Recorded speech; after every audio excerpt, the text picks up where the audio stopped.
Bonjour à tous, je viens vers vous par ce moyen-là, une petite vidéo à la place de l'AG qui devait se tenir ce vendredi pour pouvoir faire le lien et pour pouvoir engager les AG de nos bureaux de l'OGEC et de l'APEL. Donc pour commencer, un petit bilan de cette année 2019-2020 qui vient de s'écouler, forcément une année toute particulière, qui avait bien commencé, mais qui a pris une tournure totalement inédite. Pour rappel, l'établissement a fermé mi-mars et puis ensuite on a connu plusieurs phases d'ouverture jusqu'en début juillet avec des vacances qui ont été finalement bien méritées. Je crois que pour les enfants ou pour l'équipe, ça a été un sacré défi à relever. Donc ça n'a pas été simple, mais vraiment je voulais à nouveau vous témoigner et vous remercier de toute la confiance que vous nous avez attribuée, de votre bienveillance et également de votre coopération pour toutes ces étapes et vraiment cette confiance qu'on construit ensemble maintenant depuis plusieurs années qui nous permet de mener à bien notre mission au sein de l'école. Donc un grand merci pour ça. Ça nous a permis d'avancer plutôt sereinement malgré tous les défis à relever. Également, j'en profite aussi pour remercier toutes les personnes qui se sont investies, qui ont été à nos côtés, que ce soit par des petits messages de soutien, que ce soit par des actions telles que le ménage qu'on a fait par exemple, je me souviens le 8 mai, où plusieurs parents se sont mobilisés avec l'ensemble de l'équipe, que ce soit les enseignants, les aides maternelles, pour nettoyer, désinfecter l'ensemble du bâtiment pour accueillir les enfants en mode déconfinement. Donc ça, c'était chouette pour nous. Donc un grand merci à vous pour ça. Et bien évidemment, je voulais aussi lancer un grand merci à l'ensemble de l'équipe, que ce soit les enseignants, que ce soit les aides maternelles, donc Manon et Anita, pour avoir fait preuve d'adaptation au quotidien à chaque étape du déconfinement. Ça n'a pas été simple, mais on a réussi à aller de l'avant. Même si on a appris les règles du jeu au fur et à mesure, on a réussi à être ensemble et à avancer et relever les défis. Donc un grand merci à nouveau à l'ensemble de l'équipe. Cette année a été particulière. Donc l'année dernière, 2019-2020, particulière. On n'a pas pu mener à bien tous les projets qu'on aurait souhaité. Cette année scolaire-là va se construire petit à petit. Il est difficile pour nous d'avoir des objectifs sur le long terme, donc on avance étape par étape, mais on souhaite quand même, au nom de toute l'équipe, insuffler une dynamique positive afin que chacun, adulte comme enfant, puisse avancer le plus sereinement possible dans ce contexte. De par cette vidéo, je tiens également à remercier la municipalité de Bretignolles pour son soutien sans faille dans notre quotidien, dans notre vie d'école. Il y a bien sûr l'aspect financier, mais il y a surtout les relations humaines et des circonstances comme ce qu'on a vécu l'année dernière mettent encore plus ça en avant. Alors je voulais vraiment lancer un grand merci à Madame Turc pour son investissement, son dynamisme et son écoute pour construire ensemble le quotidien de vos enfants. Un merci aussi à l'ensemble de la municipalité sur sa globalité et notamment à Madame Delhomme, Madame Chailloux et Madame de Santiago qui m'accompagnent sur les projets. C'est mes interlocuteurs j'ai envie de dire direct pour tout ce qui concerne l'organisation de l'école et les liens avec la mairie. Donc un grand merci par ces trois personnes-là pour nous accompagner pour le projet et le bien-être des enfants. Les liens sont établis en confiance maintenant depuis plusieurs années et se font vraiment dans le sens de la construction réciproque. Donc ça, c'est plutôt chouette pour l'école. Et puis l'objectif de ces différentes communications, c'est bien de mettre en avant l'organisation et les membres de l'OGEC et puis de l'APEL.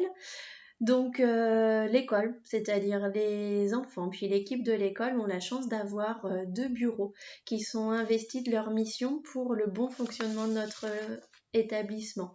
Donc eux aussi, les bureaux ont dû relever des défis dans ce contexte si particulier. Il leur a fallu s'adapter face à ces nouvelles réalités avec les choses qu'on pouvait faire, les actions qu'on a pu mener, les autres qu'on n'a pas pu faire et trouver des solutions pour faire fonctionner notre école. Donc pour ça, ça n'a pas été simple. Donc je tenais sincèrement à les remercier, à remercier l'ensemble des membres et chacun d'eux pour leur investissement à mes côtés. pour faire vivre notre école en faisant des choix. Parce que c'est pas toujours simple, il faut se positionner en permettant de proposer des projets pour les élèves et en les faisant vivre dans des locaux accueillants. Donc un grand merci pour tout ça au quotidien. Cependant, même s'il y a cette dynamique, on doit faire face à des défis, à des enjeux financiers et cela va nous impacter cette année mais aussi l'année prochaine. En effet, sur nos comptes, vous allez voir, vont manquer les recettes des kermesses de l'été 2020.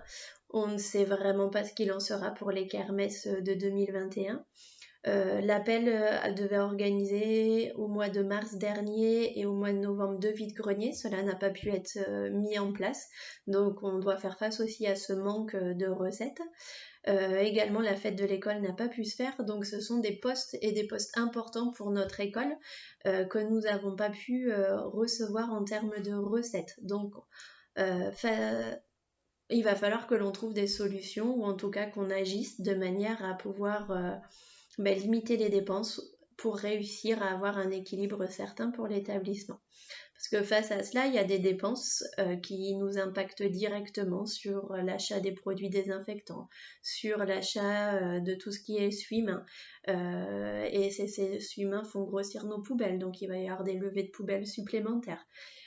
Donc on va avoir des coûts de fonctionnement de l'établissement qui vont forcément augmenter et peut-être même fortement augmenter. Donc il va falloir pallier d'un côté aux recettes qu'on ne va pas avoir et de l'autre côté à des choix de fonctionnement qui vont impacter directement nos comptes. Donc à l'avenir, cette année et sur l'année prochaine, l'exercice de l'année prochaine, on va devoir être vigilant aux choix que l'on va devoir faire pour faire fonctionner notre établissement avec des charges qu'on ne peut pas supprimer. Donc il va falloir trouver le bon équilibre entre tout ça. Mais je sais que je peux compter sur votre implication, vous membres de l'OGEC et de l'APEL, pour l'école. Et également, vous parents qui venez nous aider quand on en a besoin. Par exemple, un grand nombre de parents sont mobilisés pour la matinée travaux.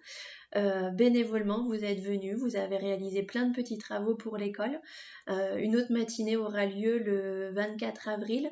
Donc tout ça se fait grâce à vous au lieu d'avoir des frais supplémentaires à payer des entreprises pour cela. On fait appel à vous et à chaque fois ça s'est fait dans la bonne humeur, dans une ambiance vraiment chouette. Donc ça fait du bien aussi de pouvoir compter sur vous. Donc un grand merci pour ça. Et du coup, j'en profite également pour réitérer notre souhait d'intégrer des nouveaux parents dans nos bureaux. De nouvelles personnes ont fait le choix d'intégrer l'appel, donc merci vraiment pour cela. On a également besoin réellement d'avoir des membres du côté de l'OGEC. Donc la porte est ouverte. N'hésitez pas si vous avez besoin ou si vous souhaitez intégrer le bureau, on a besoin de vous. Donc venez à notre rencontre. Donc je vais laisser place aux membres de l'appel et de l'OGEC pour leur présentation. Vous allez recevoir 2 mails succincts à celui-ci. Un mail avec les présentations de l'OGEC, un mail avec les présentations de l'appel. Et vous aurez des liens pour pouvoir réaliser les votes sur l'approbation des comptes, sur les votes aussi pour les membres du bureau. Du côté de l'appel, la particularité, c'est que seuls les parents adhérents à l'appel de Vendée peuvent participer au vote, alors que du côté de l'OGEC, chaque parent de l'école peut réaliser ses votes. Donc je vous remercie vraiment par avance de l'intérêt que vous porterez à ces démarches. Les membres se sont fortement investis pour réaliser ces démarches, ces vidéos, ces présentations, mettre en place les liens. Donc rien que pour ça, merci de respecter les démarches et de réaliser les votes et de prendre part aux communications qui sont faites. Pour finir, je profite de cette petite vidéo pour vous impliquer aussi dans la démarche de communication auprès des nouvelles familles qui n'ont pas encore intégré l'école mais qui souhaiteraient le faire. Pour inscrire leur enfant à l'école. Pourquoi est-ce que je fais ce choix-là par la vidéo? Parce qu'auparavant, j'avais accès à la liste des jeunes enfants qui étaient nés à Bretignolles. Donc, je pouvais les rejoindre par un courrier en leur proposant de venir découvrir librement l'école. Je n'ai plus accès à cette liste de par les réglementations des données des uns et des autres. Donc, si vous en avez la possibilité, je vous laisse le support en pièce jointe et puis n'hésitez pas à le communiquer autour de vous. Proposez aux familles de venir vers moi par téléphone quand celui-ci fonctionnera ou par mail pour toute demande de renseignements ou d'informations pour envisager l'inscription de leurs enfants ou tout simplement la découverte de notre école. Donc merci à vous de ce lien-là que vous pourrez faire grâce aux documents en pièce jointe. Un grand merci pour votre intérêt porté à ces différentes communications et je vous souhaite une bonne fin de semaine. À bientôt!